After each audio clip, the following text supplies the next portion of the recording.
mas dá para dar uma olhadinha boa nele, nessa belezura do Davi. Quero convidar aqui o pastor Yuri. Hoje nós temos a alegria de ter o Yuri conosco. Se você não conhece o Yuri, Yuri foi membro da nossa igreja durante muito tempo, cresceu aqui a sua adolescência, juventude, e tendo ido para o seminário, se formou, foi licenciado e agora, recentemente, ordenado também. Então, pastorzão aqui oficialmente, assim como o Douglas também. Abençoados aí do Senhor. Que Deus possa abençoá-lo nessa noite. Nós aproveitamos um períodozinho de férias dele e falamos, por que não dar um trabalhinho nele, né? No meio das férias seria ótimo. E aí, pegamos ele para vir aqui hoje. Vamos orar?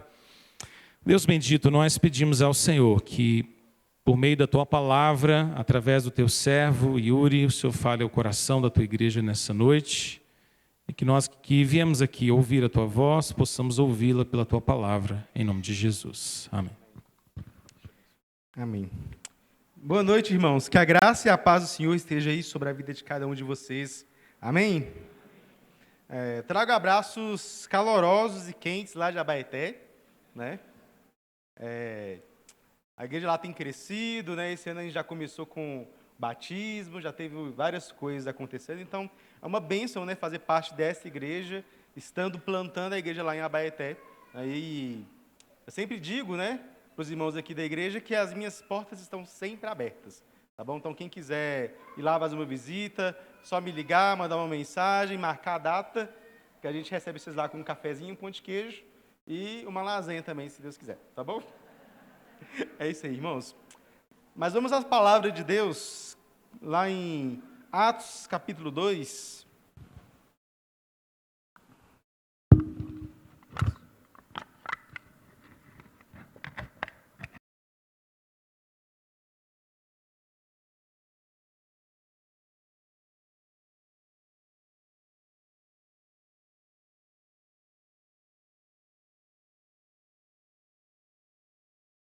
E perseveravam na doutrina dos apóstolos, e na comunhão, e no partir do pão, e nas orações. Em cada alma havia temor, e muitos prodígios e sinais eram feitos por meio dos apóstolos. Todos os que criam estavam juntos e tinham tudo em comum. Vendiam as suas propriedades e bens, distribuindo entre todos, à medida que alguém tinha necessidade. Diariamente perseveravam unânimes no templo, partiam pão de casa em casa, tomavam suas refeições com alegria e singeleza de coração, louvando a Deus e contando com a simpatia de todo o povo. Enquanto isso, o Senhor lhes acrescentava dia a dia os que iam sendo salvos. Amém? Vamos orar mais uma vez. Deus, muito obrigado, ó Pai, porque nós temos a Tua palavra que é sinal de luz e sinal de vida para nós. Ó Deus, que o Senhor a use para nos encorajar, para nos transformar essa noite, ó Pai, para que, tendo mais conhecimento do Teu Filho Jesus, nós possamos ser tocados e transformados para o bem dessa igreja, ó Pai. No nome de Jesus, que eu te oro e agradeço. Amém. Amém. Meus irmãos, o pastor Felipe deu um tema aí para a gente trabalhar esse ano, é ou não é? Coragem para crescer. E, diante disso, eu queria perguntar para vocês, o que constrói uma igreja? Ou o que faz com que uma igreja possa crescer de fato?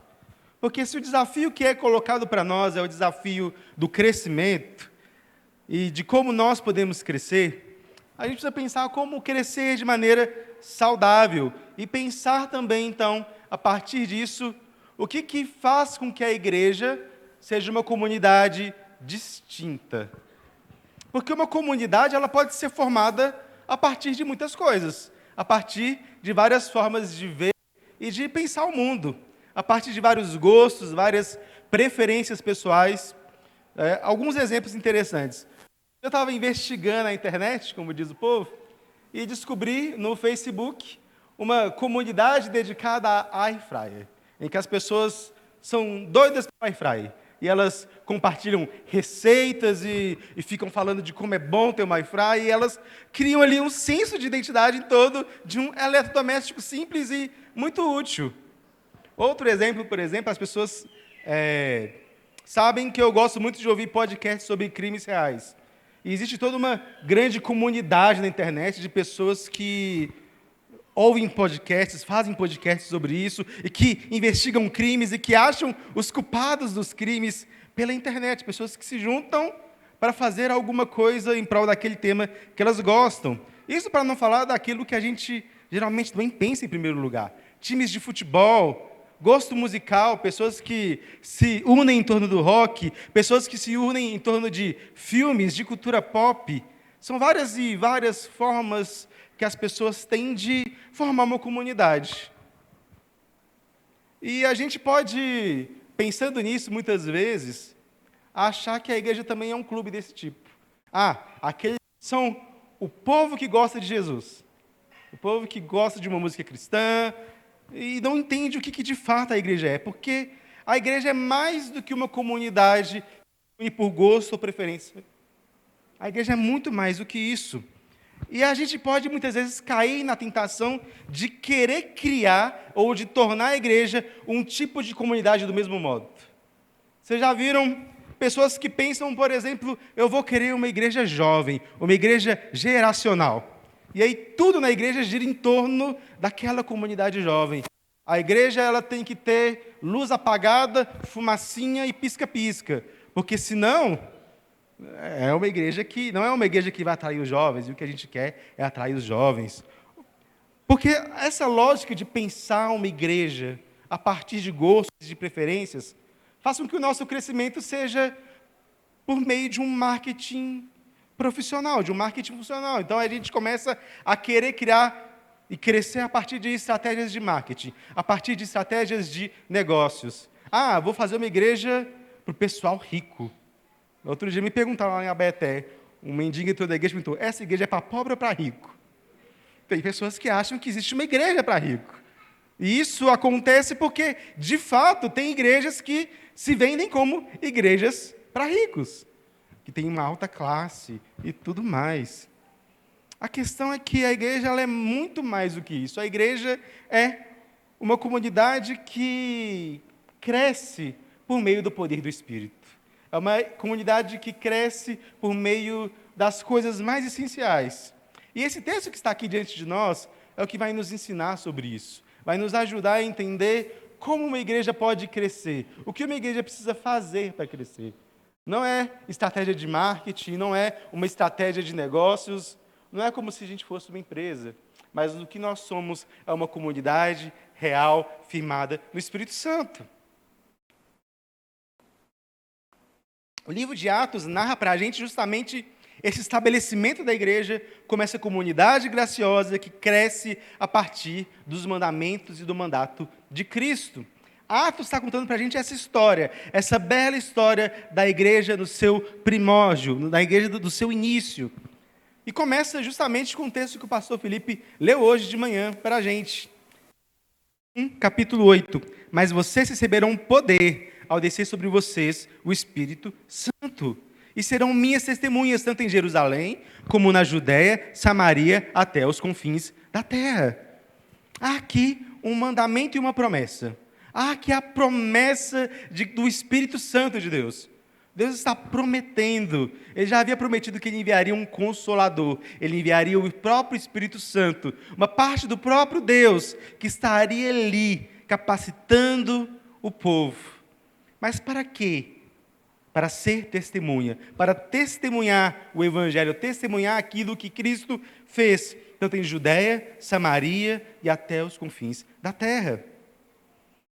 E esse evento acontece, então, no capítulo 2, a gente tem o Pentecostes, aquele momento, aquela festa da colheita, em que o povo reunido em Jerusalém, para ser grato a Deus por tudo aquilo que Deus havia dado a eles. Então, naquela festa, o Espírito Santo cai sobre o povo, como línguas de fogo, e o povo começa a falar em outras línguas, e as pessoas que estavam ali, pessoas de toda parte do mundo conhecido, começaram a ouvir também nas suas respectivas línguas. E aí, o próprio Pedro prega a palavra de Deus, e 3.000 homens se convertem. O Espírito Santo está agindo por meio daqueles apóstolos, por meio daquele povo ali, e as pessoas se convertem a Cristo, as pessoas são batizadas. E então, ali começa uma nova comunidade. marcada por essa presença do Espírito. Lucas aqui ele está querendo enfatizar muito essa presença do Espírito no meio do povo. Porque o que marca esse início da igreja, o que marca esse fundamento, é esse Pentecostes, esse momento em que o Espírito Santo marca e faz com que a igreja possa crescer. E Lucas está querendo contrastar com toda a religião do templo. No próximo capítulo a gente tem um homem no templo, aquele templo que deveria ser o lugar da presença de Deus, e que aquele homem aleijado, que precisava de ajuda, não achava a ajuda que ele precisava no meio daquela religião do templo. Pedro cura, mas Pedro é interrogado pelos líderes daquele templo, e a gente tem então meio que um contraste muito forte. Nós temos a religião do templo, a religião que deveria ser aqueles que estavam aguardando a vinda de Cristo, mas que rejeitaram Cristo e que agora vivem uma falsa religiosidade. E nós temos agora esse povo marcado com a presença verdadeira do Espírito, porque o Espírito não estava mais no templo, mas agora o povo de Deus era o templo. O povo de Deus estava cheio do Espírito para testemunhar e fazer as obras do Senhor. É aqui então que a gente começa a entender o que é a igreja, essa comunidade formada pelo Espírito. Eu queria trazer aqui 3 verdades sobre essa comunidade que é a igreja.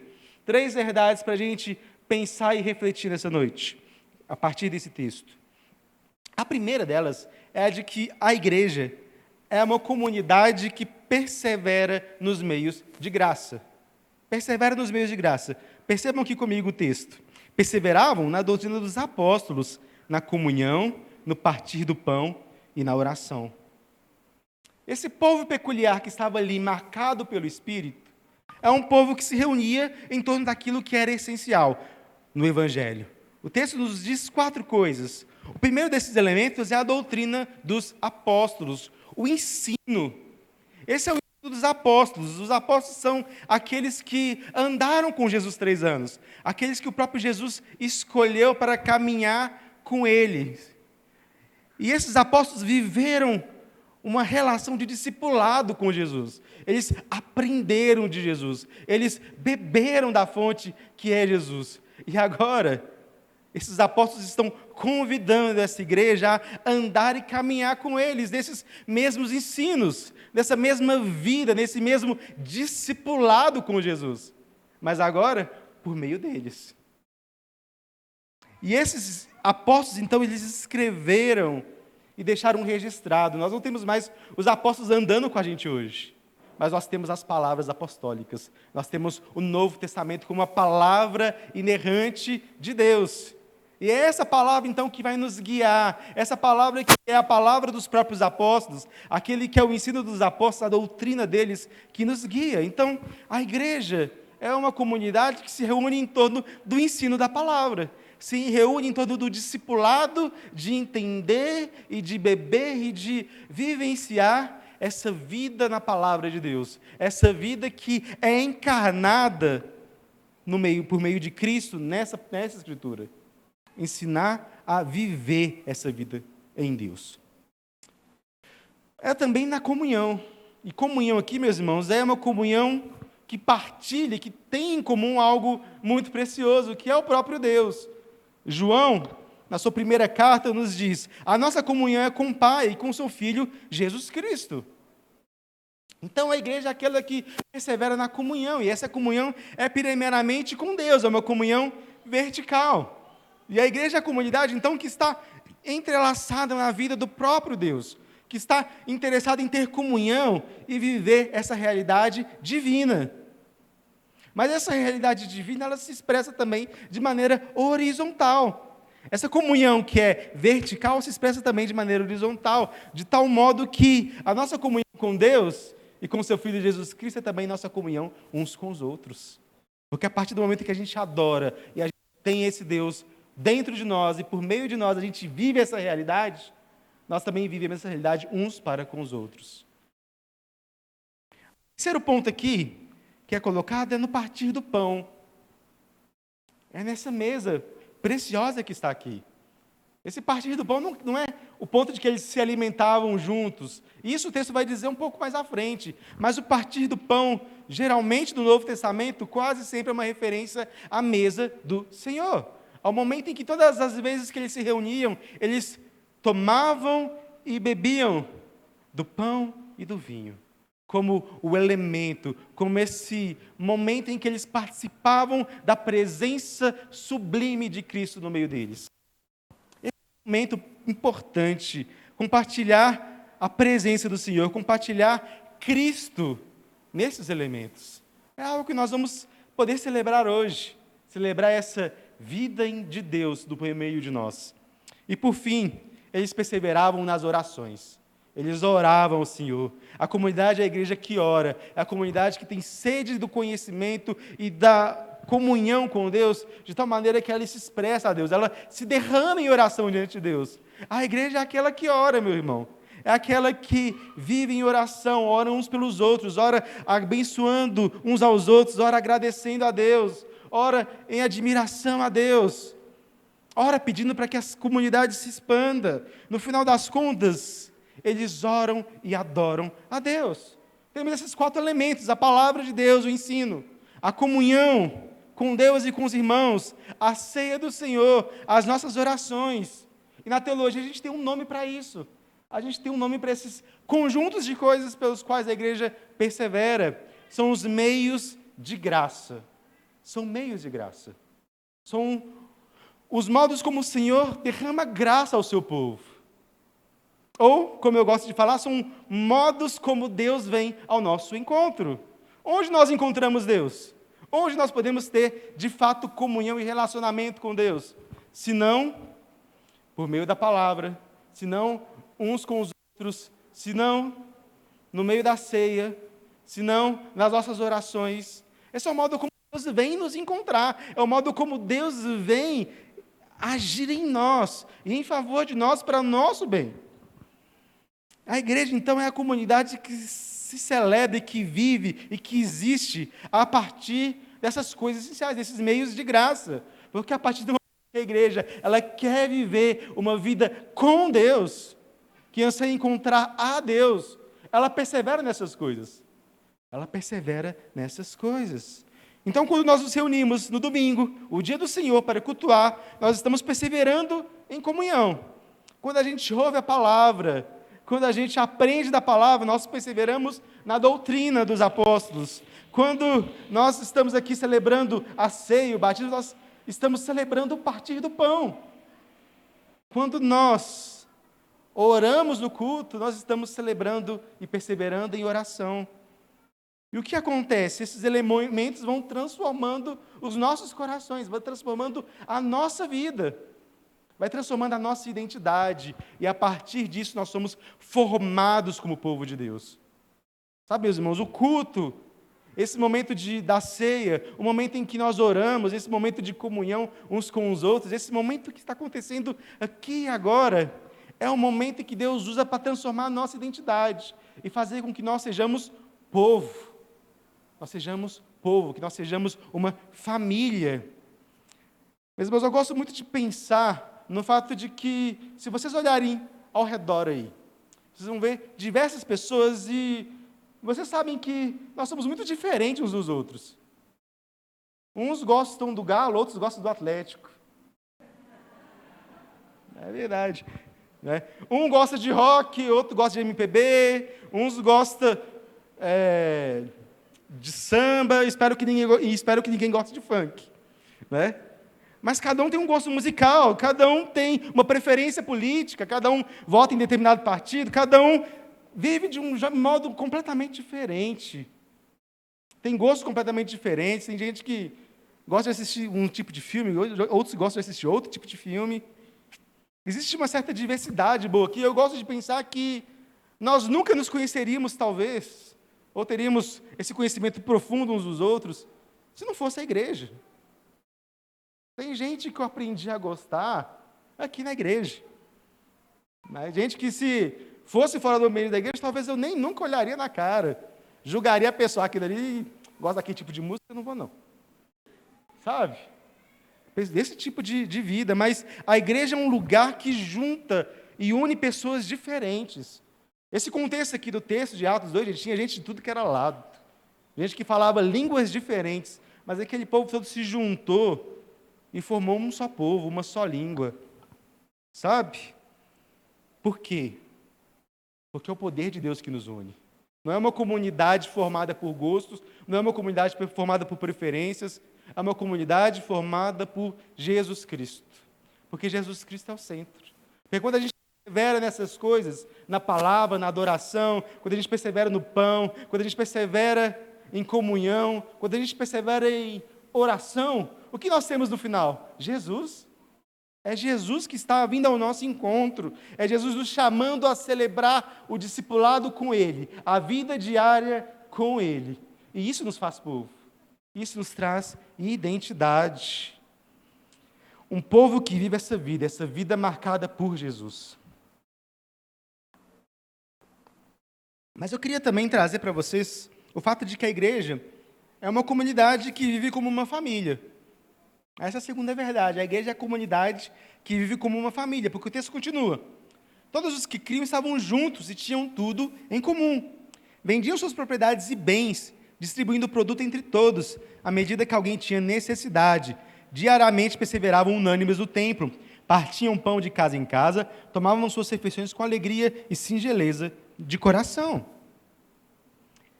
A forma como eles perseveravam nesses meios de graça, na oração, na comunhão, foi gerando ali e transformando o modo como eles lidavam uns com os outros no seu dia a dia. O modo como eles lidavam uns com os outros no seu dia a dia. O texto nos mostra que eles começavam a sua comunhão talvez no domingo, mas essa comunhão ia se expandindo. Era uma comunhão diária. Dia a dia eles se reuniam, eles viviam juntos, eles tinham tudo em comum. Sabe aquela sensação boa de quando a gente volta de acampamento? Que aí a gente quer fazer quer fazer tudo com o povo. É meio isso. A gente querer viver tudo em comum, em se encontrar todo dia, se encontrar diariamente. E era essa a realidade. Eles tinham tudo em comum. Eles distribuíam tudo o que eles tinham. As suas posses, quando eles tinham alguém passando necessidade, vendiam. E entregavam essas posses para ajudar aqueles que precisavam. Muitas pessoas pegam esse texto e tentam transformar isso aqui numa propaganda comunista. Como se o texto estivesse dizendo que isso aqui era um comunismo primitivo, mas não tem nada a ver. Porque não existe aqui uma forma compulsória do povo entregar as suas posses. Não era o Estado dizendo, eu vou pegar as suas posses aqui, dá para que não tem, não. É algo muito mais profundo e muito mais belo que está acontecendo aqui. Lucas retrata que essa é uma comunidade dedicada no amor e no cuidado do próximo. É uma comunidade que agora faz parte de uma nova família. E essa nova família cuida das necessidades uns dos outros. Essa nova família cuida daquilo que os outros precisam. Eles se servem mutuamente. O padrão apresentado aqui é o padrão de família. Quem de nós, se um pai, ou um filho, ou um irmão, estiver passando alguma necessidade, não vai mover fundos imundos para ajudar? Quem que tem um familiar aí próximo, que se estiver passando fome, você não vai vender alguma coisa, não vai dar um jeitinho e vai ajudar? É ou não é? Essa é a verdade. O fato que está colocando aqui é o fato de que agora esse povo, que é diferente uns dos outros, e que está vivendo em comunidade, que foi unido uns aos outros pelo sangue de Cristo, agora é uma nova família. O fato de que nós nos chamamos de irmãos e irmãs, não é uma metáfora, é uma realidade. Porque em Cristo, o sangue de Cristo nos uniu agora como uma família, nos uniu como um só povo. E é nesse sangue de Cristo que nós vivemos e olhamos uns aos outros. Agora nós somos irmãos e irmãs, porque nós temos um mesmo Pai, por meio de Jesus. Porque se alguém entre nós passa necessidade, é um absurdo a gente não ajudar, a gente não se envolver, a gente não estender a mão. É um padrão de generosidade radical, um padrão de uma família que abre mão das suas posses, do seu tempo, do seu orgulho, para ser bênção e abençoar os outros. Essa é a verdade. Nós vivemos em um mundo, meus irmãos, marcados pelo egoísmo, marcados pelo pecado, e que as pessoas elas querem saber apenas de si mesmas, de seu próprio crescimento, de resolver seus próprios problemas e enriquecer a si mesmo. A gente vive numa cultura de ensimesmamento, Ninguém quer prestar conta para ninguém. Todo mundo quer viver sozinho e está querendo viver alheio da visão das outras pessoas. Mas a igreja não. A igreja é uma comunidade contracultural, ou deveria ser uma comunidade contracultural. Uma comunidade que, sim, eu presto conta da minha vida uns aos outros. Se alguém me pega num pecado, pode vir falar comigo. Se eu vejo o irmão passando necessidade, eu posso lá estender a mão.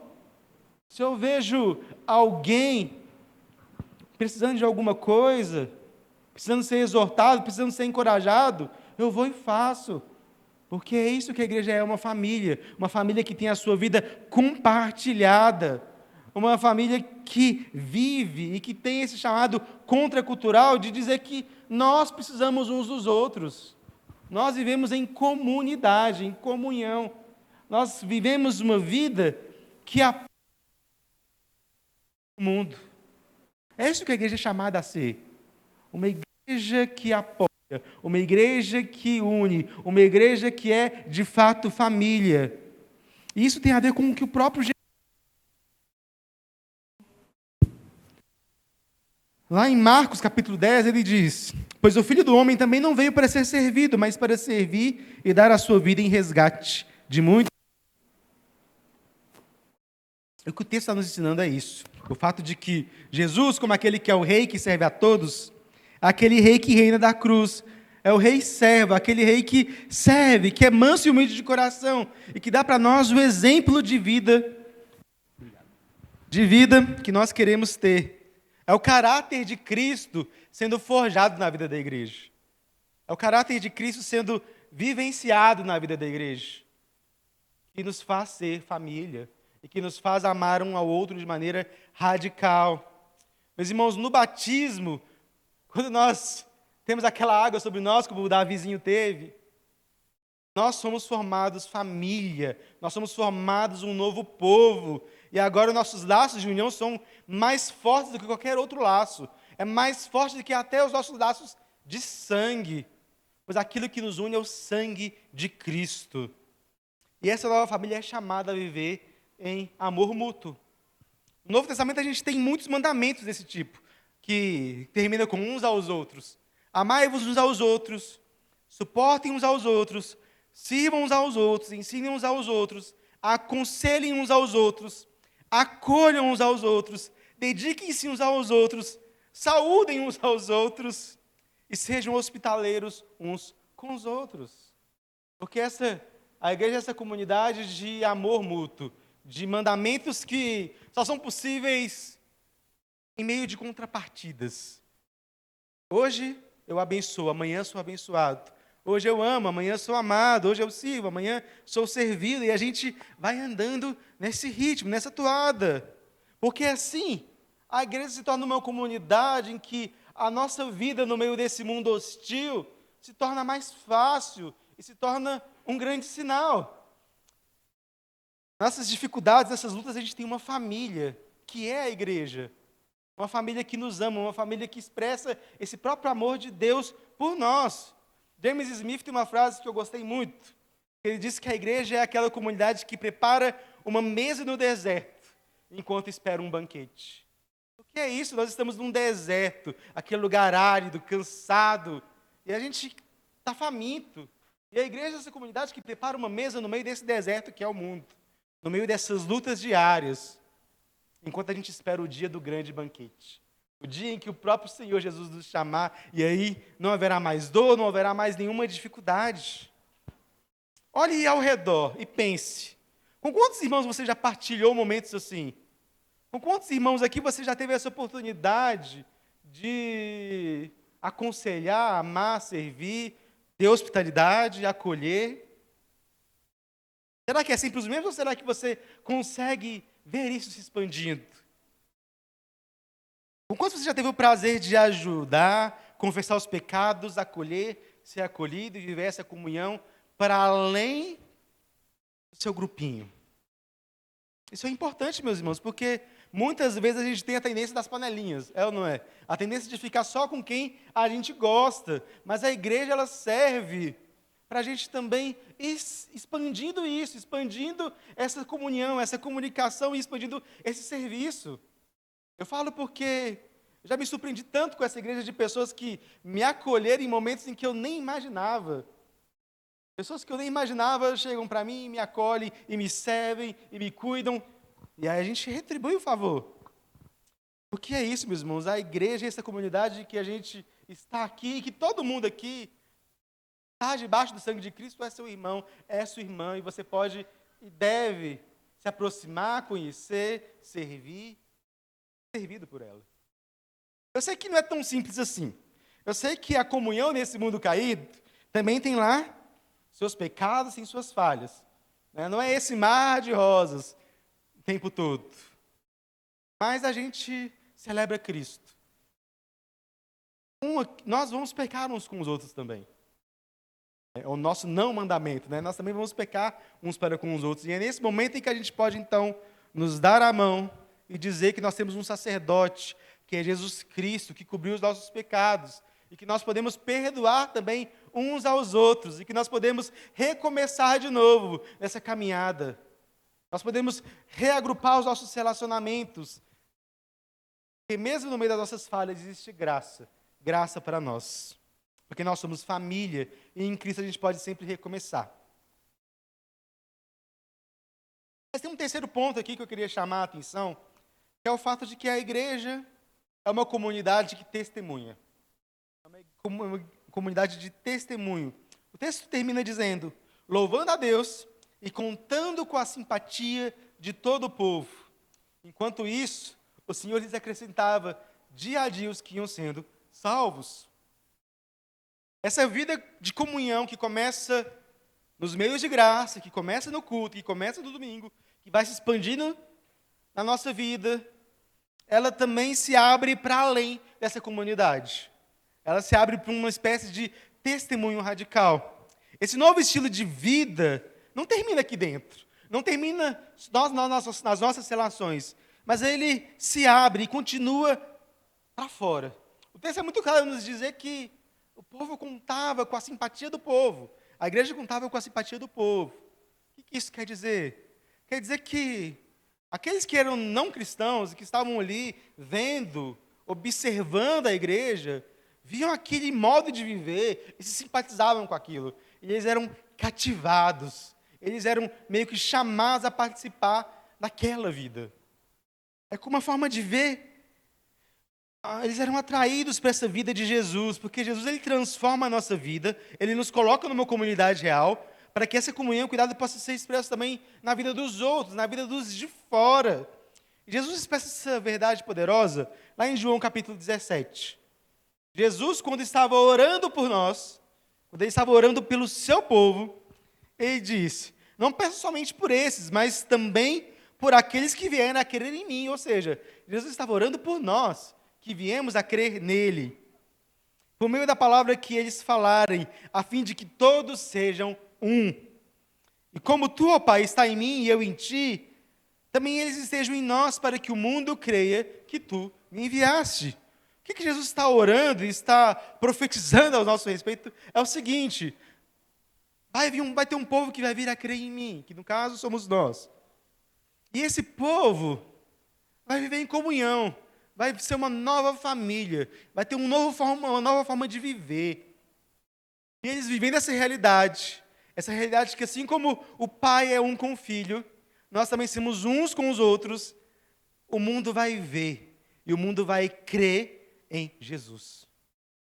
Essa é a realidade que Jesus está apontando para nós. O fato de que a nossa comunhão, a nossa vida em comunhão, a nossa realidade aqui, é uma realidade tão profunda, que o mundo vê, ele é chamado e convidado a crer em Jesus. Esse é o testemunho que nós temos. A igreja vive essa realidade sobrenatural do Espírito em nós, vivendo e transformando as pessoas, nos tirando desse poço de egoísmo que é o mundo de hoje, nos tirando do nosso pecado. E então Deus exibe essa transformação ao mundo, de tal modo que isso cativa as pessoas. As pessoas são transformadas, as pessoas acham isso interessante, e elas passam a ter aquela pulguinha atrás da orelha. Aquela pessoa foi transformada. O que tem nessa igreja que muda as pessoas? O que tem nesse Jesus? O que tem nessa palavra? O que tem nessa vida que parece transformar, parece mudar e parece fazer com que as pessoas elas vivam agora uma nova forma de vida? Esse é o padrão, meus irmãos. Se a gente que quer ter coragem para crescer, coragem para testemunhar, a gente tem que ter coragem e atentar para isso. O mundo nos observa. O mundo está de olho em nós. Aí o que o mundo vê? O que o mundo vê quando nos vê? Assim a nossa comunhão com o povo de Deus se abre para fora, porque nós somos chamados a testemunhar esse amor de Deus ao mundo. E esse é o testemunho da igreja em todas as eras. Esse é o testemunho da igreja em todos os tempos. Jesus começou ali com 12 homens.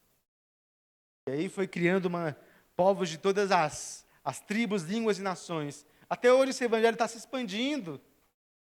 Hoje, bilhões de pessoas chamadas a viver uma relação com Cristo. E esse é o testemunho de Cristo na história. Essa comunidade de amor e serviço. Dizem que na igreja primitiva, quando tinha uma catástrofe em Roma, um incêndio, alguma coisa do tipo, estava todo mundo saindo da cidade. Onde estavam os cristãos? Estavam indo para socorrer, para amar, para poder transformar isso, expressar essa realidade. E é assim desde o início. A igreja é a comunidade, meus irmãos, que trouxe diversos bens ao mundo, diversos serviços, hospitais, faculdades, várias formas de testemunho, para que o mundo conhecesse Jesus. O mundo vê a nossa comunhão, o mundo vê o nosso cuidado, o mundo vê o próprio Cristo a cuidar delas. Meus irmãos, a primeira coisa que muitos de nós temos, a primeira vez que a gente contempla Cristo é, na maioria das vezes, nos braços de um irmão, nas mãos de um irmão, no abraço de alguém da igreja, no sorriso. Eu mesmo lembro que quando eu comecei a frequentar a IPE, eu me converti primeiro aos irmãos, aos amigos que eu fiz, e depois a Cristo. Porque esse é o primeiro laço que a gente tem. O primeiro Cristo que a gente conhece é o corpo de Cristo, que é a igreja. A igreja é a mão e os pés de Cristo para quem está vendo, para ser recebido, para ser amado, para ser cuidado, para ser transformado. E assim o mundo vê que Jesus Cristo foi enviado. O mundo passa a crer em Cristo. A história do povo de Deus é essa história, de ano após ano, Deus trazendo mais gente. O texto diz, e Deus vai acrescentando, Deus vai agindo, Deus vai fazendo, Deus vai mudando, vai transformando. O nosso testemunho é usado por Deus. Deus vai acrescentando dia após dia, e para isso Ele nos usa poderosamente. Ele nos usa para que a gente possa crescer juntos, a partir da nossa obediência ao mandato de fazer discípulos, de pregar e de ensinar.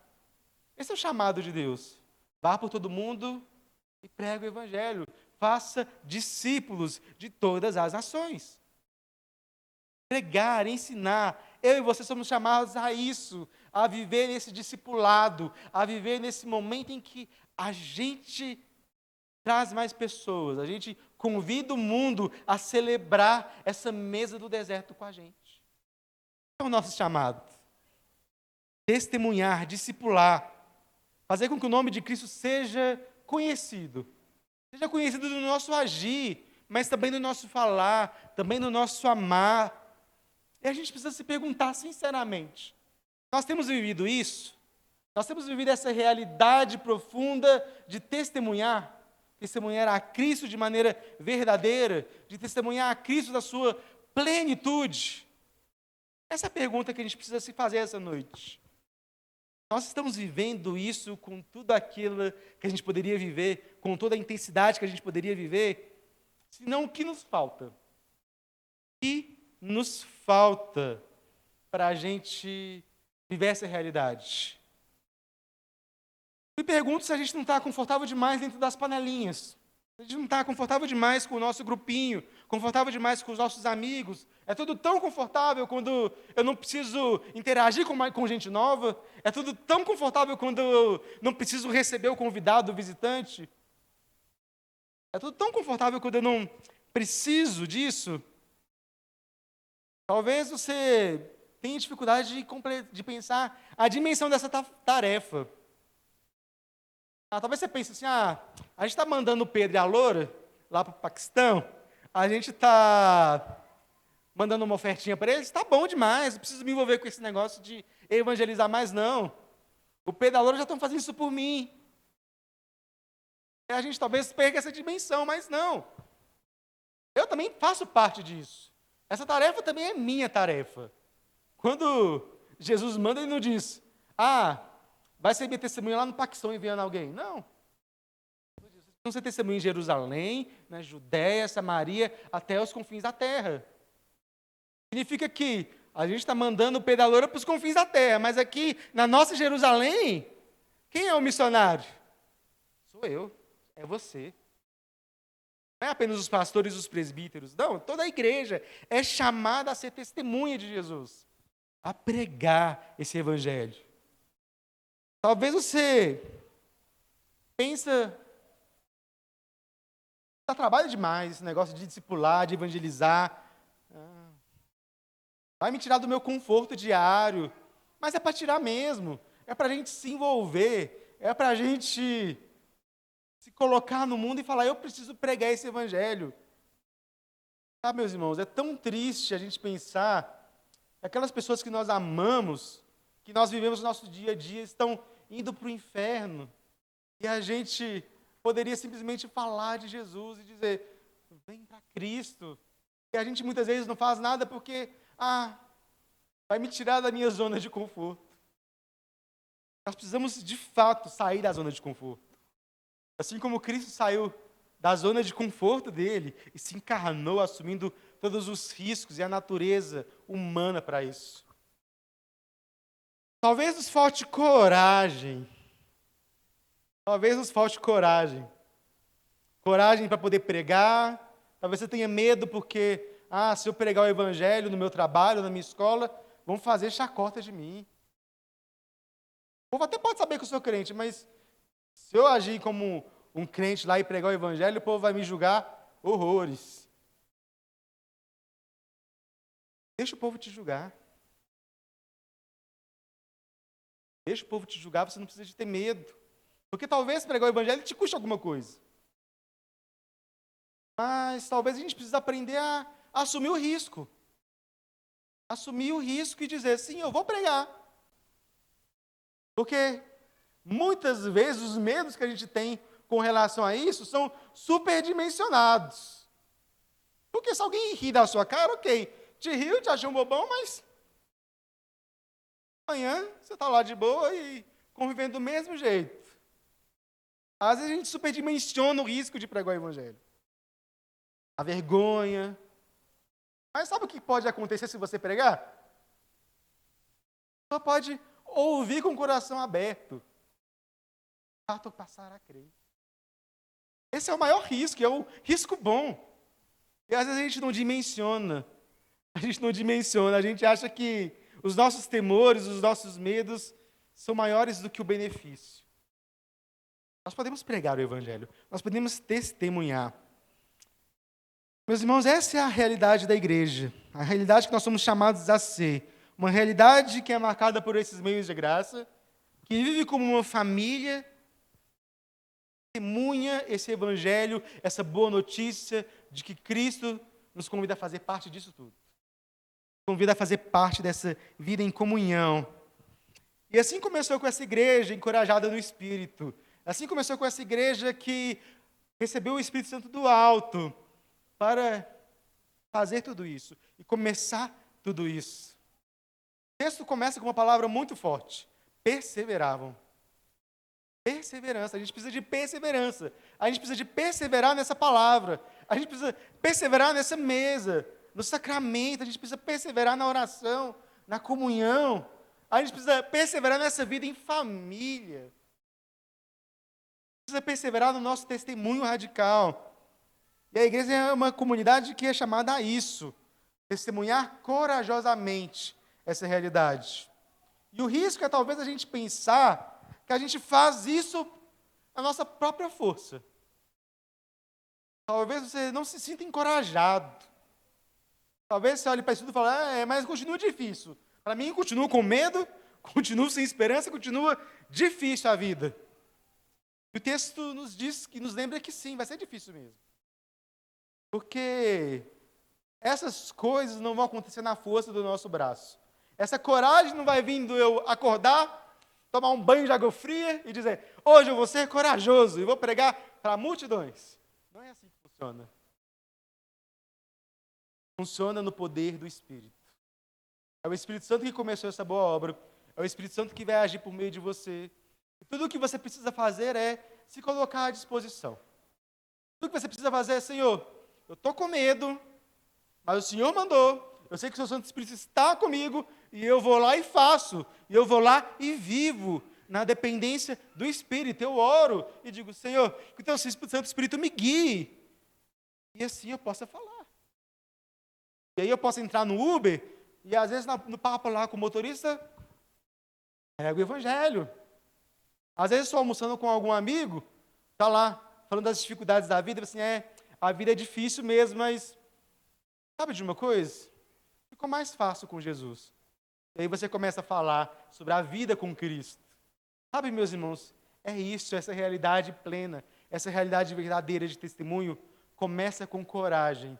Mas uma coragem que não vem de nós, vem do Espírito Santo. Quando a gente simplesmente se coloca à disposição e diz, Senhor, eu vou fazer isso pela fé.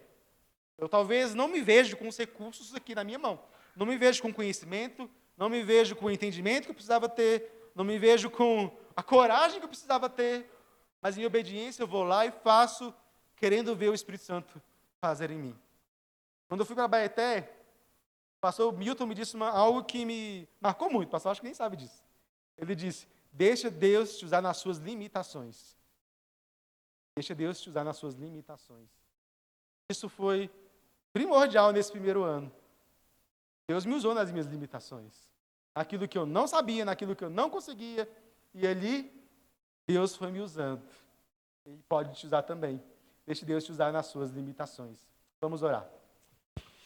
Senhor, nós estamos aqui diante do Senhor, ó Pai. Humildemente pedindo coragem. Coragem para poder crescer. Coragem para testemunhar o Evangelho. E coragem para poder, ó Pai, revelar ao mundo a bondade e a graça que é ser parte dessa família. Ó Deus, que o Senhor livre essa igreja de crescer segundo os métodos mundanos, ó Pai. Mas que o Senhor faça com que essa igreja cresça na graça do Senhor a partir daquilo que é básico, a partir dos sacramentos, a partir da oração, a partir da comunhão, Pai. Ó Deus, que cada membro aqui dessa igreja possa encontrar nessa igreja uma família de amor, uma família de cuidado, Senhor. Que o Senhor faça com que um cuide do outro, que um possa fazer parte da transformação do outro, ó Pai, de maneira poderosa, de maneira radical. Ó Deus, encoraje os irmãos aqui para testemunhar.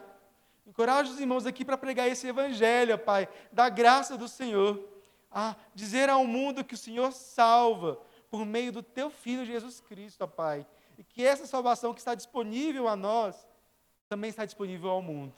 Ó Deus, que essa igreja possa ter de fato coragem para crescer e para vivenciar todas as bênçãos de ser igreja. É no nome do Teu Filho Jesus Cristo, ó Pai, que eu te oro e agradeço. Amém e amém.